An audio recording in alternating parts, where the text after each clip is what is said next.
resolviendo estos graves problemas que hoy por hoy no solo son la desnutrición, la migración, la violencia que se ha agudizado mucho, que son más de 20 personas asesinadas diariamente. Estamos casi volviendo como en la época de la guerra, pero sabemos nosotros que eso no es una violencia común, como se ha dicho, la delincuencia común. Están en este caso involucrados el crimen organizado, hay otros intereses políticos detrás de todo esto. Lo que quiere en este caso es que se vuelva a remilitarizar en el país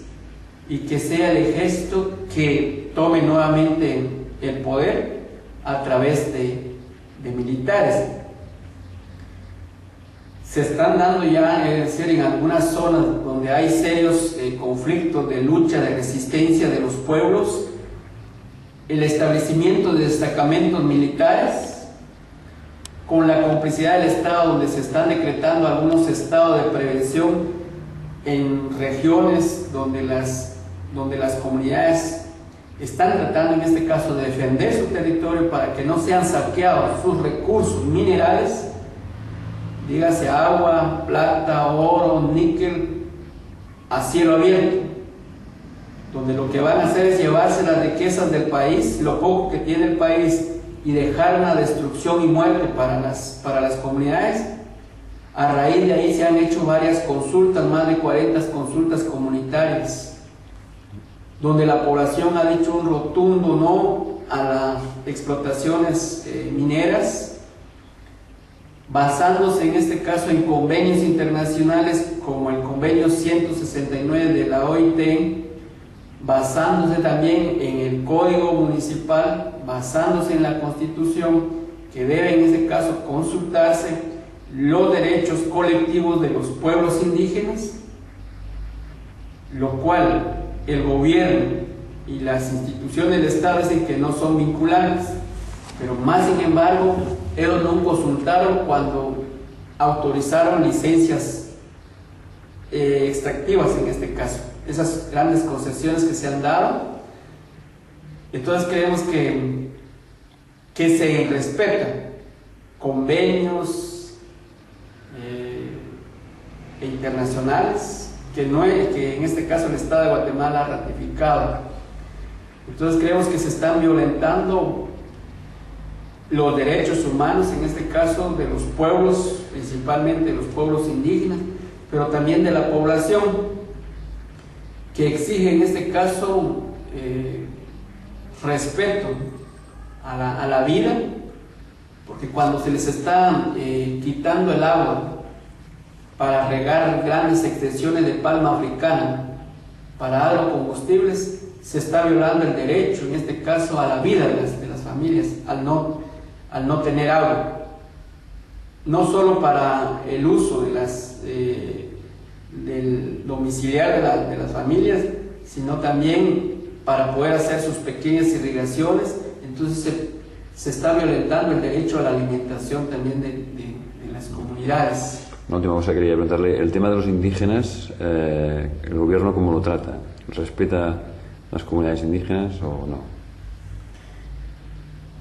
El gobierno se dice ser de rostro maya, porque así se identifica el gobierno del ingeniero Álvaro Colón, gobierno de rostro maya, y que siempre dice que va a respetar los derechos de los pueblos indígenas, pero nosotros podemos decir con toda certeza de que uno es el discurso y la práctica es lo contrario. ¿Por qué? Él trata en este caso de llevar a través del programa de cohesión social ayuda en alimentos, querer impulsar el arrendamiento de tierras, tratar de llevar programas paliativos para las comunidades y para los pueblos indígenas, pero no es más que hacer campaña anticipada, tratar en este caso de ganar adeptos para poder continuar en el poder, cuando las grandes, es decir, riquezas y bienes naturales de nuestras comunidades, de nuestro país, que están hoy por hoy más cuidadas por las comunidades indígenas, se les está siendo arrebatada. cuando el gobierno es complaciente a los intereses de las grandes empresas nacionales en favor de los grandes terratenientes, en favor de las empresas transnacionales, creemos nosotros que lo único que está haciendo el gobierno es decir, entregando toda esa riqueza de los pueblos indígenas, cuando están ampliando las zonas núcleos de áreas protegidas, que posteriormente los dan en concesiones a petroleras para extraer petróleo o para extraer oro, metal, níquel en estas zonas, desalojando a comunidades indígenas sin darles alguna opción a dónde asentarlas o reubicarlas. Eso para nosotros está claro de que el gobierno no está en favor de las grandes mayorías, que son, en este caso, el 65% de la población es indígena. Entonces, para nosotros ahí está clarísimo que está en favor de unos cuantos. Entonces, nosotros por eso denunciamos que hay complicidad, que hay políticas, en este caso, de criminalización en contra de la lucha, de las protestas de nuestro pueblo, cuando hoy por hoy se les está señalando de criminales y de terroristas. Hay hermanos indígenas y campesinos encarcelados de manera injusta, en algunos casos condenados a 150 años de prisión, y algunos ya son ancianos, tienen ya 65 años. Eso creemos nosotros que es una gran injusticia, porque es una imposición del gobierno de Estados Unidos de que en el Congreso se aprobara una ley contra el terrorismo. Pero ¿quiénes siembran el terror en nuestros pueblos?